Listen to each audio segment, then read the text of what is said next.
नमस्कार, just India news में स्वागत है आपका। मैं हूं आपके साथ मैं शर्मा। खबरों की ओर रुख करने से पहले ही नजर डालेंगे हेडलाइंस पर। हेडलाइंस के प्रायोजक हैं जॉन वेस्ले कॉन्वेंट स्कूल।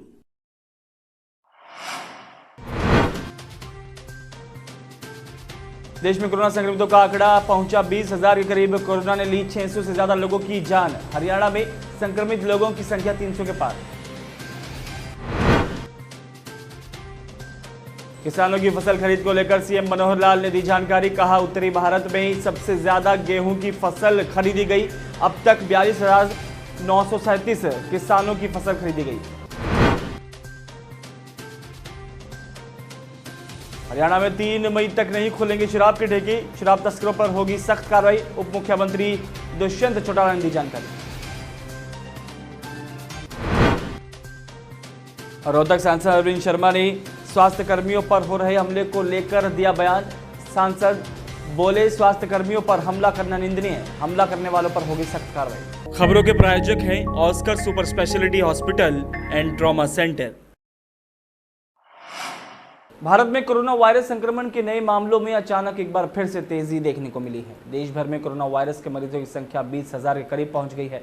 पिछले 24 घंटे में कोरोना वायरस के 1383 नए मामले सामने आए हैं, तो वहीं 50 लोगों की मौत भी हो चुकी है। स्वास्थ्य मंत्रालय के आंकड़ों के मुताबिक देश में कोरोना वायरस से संक्रमित लोगों की संख्या बढ़कर 19,984 हो गई है, तो वहीं इस खतरनाक कोविड-19 महामारी से मरने वालों का आंकड़ा 640 पहुंच गया है। कोरोना वायरस के कुल 19,984 मामलों में से 15,474 एक्टिव केस हैं और इसके अलावा 3,870 लोग पूरी तरह से ठीक हो चुके हैं और 251 लोगों की जान जा चुकी है महाराष्ट्र में, जो कि सबसे ज़्यादा आंकड़े हैं पूरे भारत में। वहीं हरियाणा की बात की जाए तो हरियाणा में भी कोरोना वायरस के 384 केस सामने आ चुके हैं, जिनमें से 127 लोग या तो स्वस्थ हो चुके हैं या फिर उन्हें अस्पताल से छुट्टी दे दी गई है। हरियाणा में 3 लोगों की अभी तक मौत हुई है। हरियाणा के मुख्यमंत्री मनोहर लाल खट्टर ने हरियाणा आज कार्यक्रम के तहत प्रदेशवासियों और खासकर विपक्षी दलों को गेहूं की फसल की खरीद की जानकारी दी। आइए देखते हैं उन्होंने क्या कुछ कहा है। किसानों के नाते से अगर मैं विचार करूं तो किसान की फसल, उसकी कटाई और उसकी बिक्री मंडियों के अंदर प्रोक्योरमेंट जो हो रही है, एक बहुत बड़ा विषय ये हमारे सामने आया है।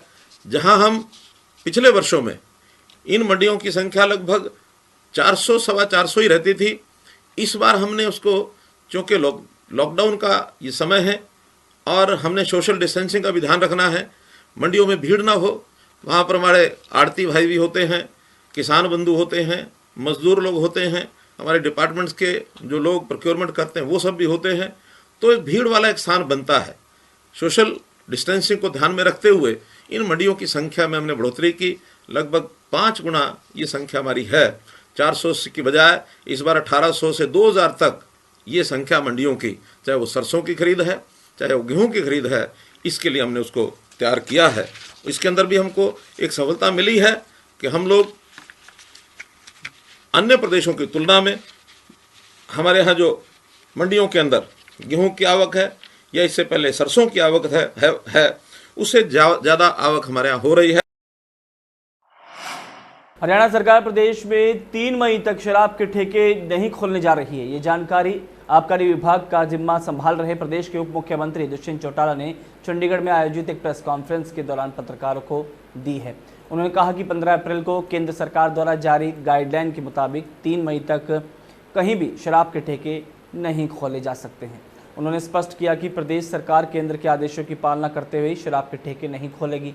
उन्होंने आगे ये भी कहा कि अगर केंद्र सरकार इस फैसले में कोई बदलाव करके लागू करती है तो उसके बाद अन्य प्रदेशों को देखते हुए हरियाणा सरकार निर्णय लेगी। साथ ही उन्होंने ये भी कहा है कि अवैध तरीके से शराब बेचने वालों पर शिकंजा भी कसा जाएगा। रोहतक से सांसद डॉक्टर अरविंद शर्मा ने कहा है कि प्रदेश में कोरोना से लड़ाई को लेकर प्रदेश में स्वास्थ्य संसाधनों की कोई कमी नहीं है और 24 घंटे डॉक्टर और अन्य कर्मचारी मुस्तैदी के साथ डटे हुए हैं।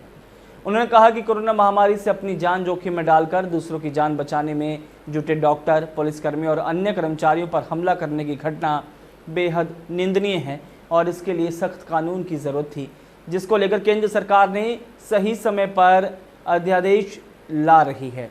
इस अध्यादेश से सख्त कानून बनेगा और इससे इलाज में लगे डॉक्टर्स, पुलिसकर्मियों सहित अन्य कर्मचारियों का हौसला बढ़ेगा। साथ ही सांसद ने कहा कि प्रदेश सरकार द्वारा किए गए प्रबंधों को लेकर केंद्रीय स्वास्थ्य मंत्रालय ने भी सराहना की है। रोहतक के महम में निर्दलीय विधायक बलराज कुंडू ने मंडी का दौरा किया, जहां उन्होंने किसानों और आढ़तियों से मुलाकात कर उनकी समस्याएं सुनी। किसानों और आढ़तियों से बातचीत के बाद विधायक बलराज कुंडू ने मनोहर सरकार से अपील की है और कहा है कि किसान और आढ़ती का अटूट संबंध है और ये दोनों एक दूसरे पर निर्भर करते हैं, तो सरकार को अपनी पॉलिसी में बदलाव करना चाहिए ताकि आढ़तियों को कोई समस्या ना हो। आढ़ती और किसान का एक ऐसा संबंध है, आढ़ती किसान का वो बैंक है जिसमें ना चेक भरने की ज़रूरत, ना क्रेडिट कार्ड देने की ज़रूरत नहीं। जब भी किसान को ज़रूरत होती है, उस ज़रूरत को पूरा करने का काम आढ़ती करता है और इनका दोनों का बहुत ही एक अटूट संबंध है, एक दूसरे पर दोनों निर्भर करते हैं। और अब लॉकडाउन के टाइम पे जब ये क्लियर है कि किसी प्रकार का बाहर से कोई अनाज नहीं आ सकता, तो सरकार को ये ओपन करके आज किसान के खेतों में, गाँव में मशीनें खड़ी हैं, किसान अपनी फसल को नहीं कटवा रहा। क्यों नहीं कटवा रहा? कि उसका गेहूं वो अगर कटवा लेगा तो उसको डालेगा कहाँ? तो आज हर रोज़ मौसम आप देखते हैं किस प्रकार से मौसम ख़राब रहता है। किसान को एक ऐसी दुविधा के दौर से, किसान ऐसे टेंशन में के दौर से गुजर रहा है। तो सरकार से मेरा निवेदन है कि आज इस प्रयोग को बंद करके आढ़तियों को के माध्यम से जो पहले प्रक्रिया चली आती थी, उसी प्रक्रिया से 1 हफ्ते के अंदर, 10 दिन के अंदर किसान को फ्री कर देना चाहिए, ताकि किसान अपना गेहूं दे के और अपने घर निश्चित भेजे और अगली फसल बीजने की तैयारी करे। रोहतक के उपायुक्त आर एस वर्मा ने कहा है कि 3 मई तक लॉकडाउन लागू रहेगा। हमको अभी और सतर्क रहने की ज़रूरत है, इसलिए गर्मी के चलते कूलर, एसी की दुकानें खुलवाने की जो बात हो रही है वो अभी संभव नहीं है। आइए देखते हैं उन्होंने और क्या कुछ कहा है। लॉकडाउन को हम सख्ती से लागू करें, पालना करें, करवाते रहें और यही हमारे जो माननीय हमारे विभिन्न ट्रेड्स के जो लोग पदाधिकारी हैं, उन लोगों से जब बैठक हुई तो उन्होंने भी कल यही कहा कि रोहतक को अभी लॉकडाउन जारी रखा जाए, 3 मई तक तो एज इट इज रखा जाए। आगे जैसा सरकार का निर्णय होगा उसके मुताबिक फर्दर सोचेंगे। अगर हमारी स्थिति में सुधार होती है तो हम अपना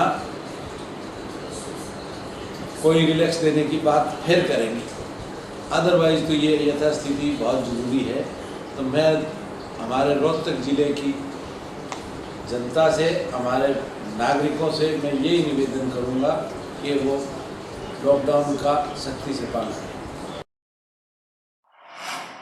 रोहतक में कांग्रेसी नेता हेमंत बख्शी द्वारा गरीब और असहाय लोगों के लिए हर रोज भोजन की सुविधा उपलब्ध कराई जा रही है। रोजाना सैकड़ों लोगों तक खाना पहुंचाया जा रहा है और हेमंत बख्शी का कहना है कि जब तक लॉकडाउन हट नहीं जाता तब तक वो ऐसे ही निस्वार्थ होकर गरीबों की मदद करते रहेंगे। इस दौरान जस्ट इंडिया से बातचीत करते हुए हेमंत बख्शी ने मनोहर सरकार द्वारा रजिस्ट्री रेट में बदलाव को लेकर राज्य सरकार पर सवाल उठाया और कहा कि लॉकडाउन के समय लोगों के रोजगार खत्म हो चुके हैं। आज लोगों के पास खाने को 2 वक्त की रोटी नहीं है और सरकार मनमाने तरीके से रेट बढ़ा रही है। आइए देखते हैं हेमंत बख्शी ने और क्या कुछ कहा है। आज जो ये हमारी मीटिंग है वो जो अभी सरकार ने हाल ही में 2 दिन पहले रजिस्ट्रियों के जो यहाँ पे रेट्स हैं, कलेक्टर रेट्स, वो बढ़ाए हैं। वो सरकार ने अब इस समय 3 से लेकर 27वीं सदी तक बढ़ाए रेट्स।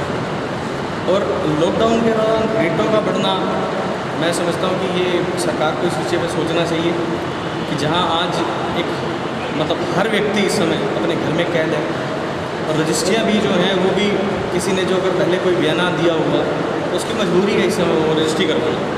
और उसके लिए मैं समझता हूँ कि इस समय उनके पास इतने पैसा भी अवेलेबल नहीं है। उसके बाद कलेक्टर रेट्स का एकदम से इतना बढ़ा देना तो जायज़ बात नहीं है। उसके अलावा अगर हम बात करें आज की डेट में तो आप देखिए कि जहाँ लॉकडाउन के दौरान, वैसे तो मैं मानता हूँ कि कानूनी दृष्टि से, नज़र से ये बिल्कुल गलत है कि आप जो भी व्यक्ति बाहर निकलता है उसे अपने नॉर्म्स पूरे करके निकलना चाहिए। रोहतक में जिला रेड क्रॉस सोसाइटी और सामाजिक संस्थाओं की ओर से 56,900 खाने के पैकेट वितरित किए गए। शेल्टर होम में रह रहे 522 आवासियों को उनकी ज़रूरत के अनुसार कपड़े वितरित किए और मास्क और सैनिटाइजर वितरित भी किए गए हैं। इसके साथ ही कोरोना वायरस से बचाव को लेकर सभी को जागरूक भी किया जा रहा है। रोहतक में समाज सेवी कांता लड़िया वीडियो जारी कर उनकी राशन वितरण की फोटो पर कमेंट करने वालों पर बयान दिया है।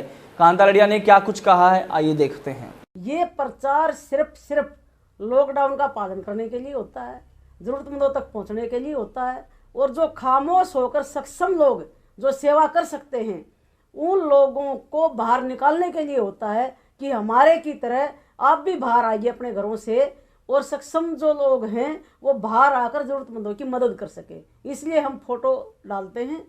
इसमें मैं मानती हूँ कि इसमें कोई बुराई भी नहीं है। मैं नेगेटिविटी फैलाने वाले सभी लोगों से हाथ जोड़कर प्रार्थना करती हूँ कि कृपया आप इस माहौल में नेगेटिविटी ना फैलाएं। अगर आप किसी के लिए अच्छा नहीं बोल सकते, नहीं कर सकते, तो आपको गलत बोलने का भी अधिकार नहीं होना चाहिए। कोरोना वायरस के दौरान लॉकडाउन में ड्यूटी करने वाले पुलिसकर्मियों को पूरे देश में सम्मानित किया जा रहा है। डॉक्टर्स, पुलिस, सफाई कर्मियों और मीडिया कर्मियों को कोरोना वॉरियर्स का नाम दिया गया है। इसी के चलते रोहतक में वैदिक वीरांगना की अध्यक्षा प्रमिला आर्या ने शहर में ड्यूटी पर तैनात पुलिसकर्मियों पर फूलों की बारिश की और उन्हें सम्मानित किया। प्रमिला आर्या ने जस्ट इंडिया से बातचीत करते हुए कहा कि इस महामारी में पुलिसकर्मी, डॉक्टर, सफाई कर्मी और मीडिया कर्मी अपनी जान की परवाह किए बिना ईमानदारी से ड्यूटी दे रहे हैं और ऐसे में वैदिक वीरांगना की टीम ने पुलिसकर्मियों को सम्मानित करने का फैसला किया है। क्योंकि आज हम सुरक्षित हैं तो इन पुलिस वाले भाइयों की वजह से। मीडिया कर्मी हमें पूरा ब्यौरा देते हैं, जो भी कुछ हो रहा है देश में हमें पता उसी से चल रहा है क्या स्थिति है। और डॉक्टर एक रक्षक बनकर, ईश्वर का दूसरा ही रूप जो है बनकर हमारे सामने आए, उनसे हमें पता चल रहा है कि हम स्वस्थ हो रहे हैं। तो उसी उपलक्ष्य में आज हमने अपना 5वां स्थापना दिवस मनाया। साथ ही इन योद्धाओं को सम्मान देना हमारा एक महत्व बनता है, जरूरी भी है, क्योंकि अगर आज हम इनको महत्व नहीं दे पाएंगे तो हम अपने आप को महत्व नहीं दे पा रहे। अपने प्रधान सेवक की बात मानते हुए सभी को गमछा भी भेंट की। अभी ड्यूटी पर तैनात रहना है और लोगों को समझाना है जो लॉकडाउन चल रहा है अपने घरों में रहो ज़्यादा से ज़्यादा। जो बहुत ज़्यादा इमरजेंसी काम आ जाता है, कोई PGI का है, कोई अस्पताल का है, कोई सिविल हॉस्पिटल का है, वो जो ना वो तो जाना है, उनको ड्यूटी पर जाना जरूरी है। अभी किसी को खाद्य सामग्री लेनी है, कोई जरूरी सामान लेना है, सिलेंडर वगैरह लेना है जी, या कोई तो किराने का सामान लेना है, वो भी ज़रूरी है। लेकिन जितना ज़्यादा से ज़्यादा लॉकडाउन का पालन हो सके वो उतना ही बढ़िया। प्रदेश के उप मुख्यमंत्री दुष्यंत चौटाला द्वारा पार्टी के सभी जिला अध्यक्षों को मंडी में हो रही खरीद का जायजा लेने के निर्देश देते ही कार्यकर्ता मंडियों में पहुंचने शुरू हो गए। इसी के चलते सांपला में प्रदेश युवा अध्यक्ष रविंद्र सांगवान, जिला अध्यक्ष बलवान सिंह सुहाग और हल्का अध्यक्ष संदीप हुड्डा टीम के साथ सांपला मंडी पहुंचे। वहां उन्होंने खरीद का जायजा लिया और किसानों की समस्याओं के बारे में जानकारी हासिल की। इस दौरान अध्यक्ष ने कहा कि प्रदेश सरकार किसान का एक एक दाना खरीदेगी, किसानों को किसी प्रकार की घबराने की जरूरत नहीं है। लॉकडाउन पार्ट 2 को सफल बनाने के लिए रोहतक पुलिस प्रशासन 24 घंटे सड़कों पर मुस्तैद है। शहर के मुख्य चौराहों पर नाके लगाए गए हैं और हर आने जाने वाले से पूछताछ की जा रही है। पुलिस अधिकारियों का कहना है कि शहर में ज़्यादातर लोग समझ चुके हैं कि वो घरों में रहकर ही इस महामारी से बच सकते हैं और जो लोग बेवजह बाहर घूम रहे हैं उनके चालान भी किए जा रहे हैं। लॉकडाउन के दौरान हम यहाँ पब्लिक को समझा भी रहे हैं और कुछ पब्लिक समझ भी गई है, कुछ एक है थोड़े बहुत वो है उनको भी प्यार से समझा रहे हैं और कुछों के चालान भी किए जा रहे हैं। जो आवारा किस्म से वैसे घूम रहे हैं, बगैर काम के घूम रहे हैं, उनके चालान किए जा रहे हैं और बाकी सब ठीक चले हुए हैं।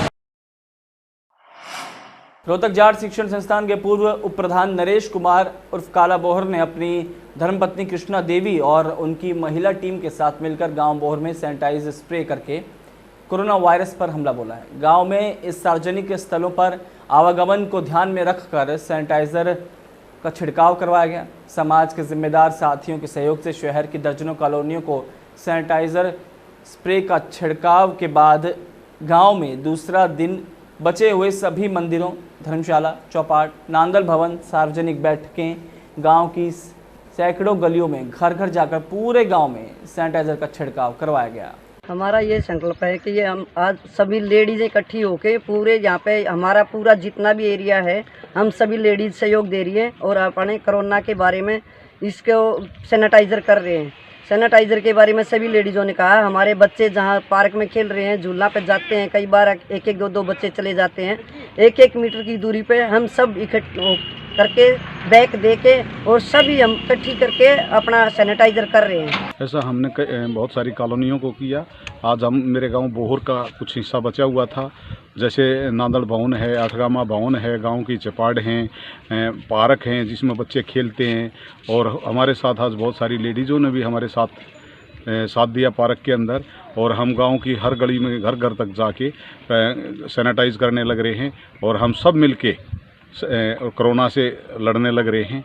और जब भी ऐसी स्थिति आई है, हरियाणा एकजुट होके एक साथ खड़ा होता है और हम कोरोना से जीत के रहेंगे। लॉकडाउन के समय जहां पूरे देश में मास्क की डिमांड बढ़ गई है और इसी के चलते मास्क की कालाबाजारी बढ़ती ही जा रही है, तो ऐसे में कुछ लोग ऐसे भी हैं जो निस्वार्थ होकर लोगों के लिए मास्क बना रहे हैं। बहादुरगढ़ के गांव बुपनिया में एक ऐसी ही आंगनबाड़ी वर्कर मीनू लोचब हैं जो घर का सारा काम निपटाने के बाद मेहनत कर मास्क बना रही हैं और पूरे गांव में घर घर जाकर लोगों को निःशुल्क मास्क बांट रही हैं ताकि कोरोना वायरस के संक्रमण से बचा जा सके। उन्होंने ये निश्चय किया है कि वो अपने क्षेत्र के सभी लोगों को मास्क पहनाएंगी और कोरोना से बचाएंगी। मीनू लोचब मास्क बांटने के साथ साथ लोगों को कोरोना से बचाव हेतु भी जागरूक कर रही हैं।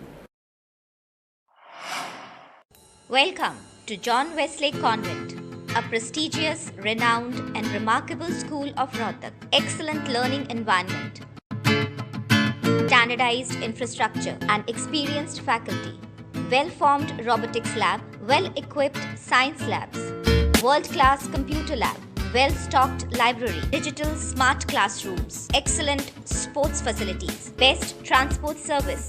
John Wesley Convent, a school where your search comes.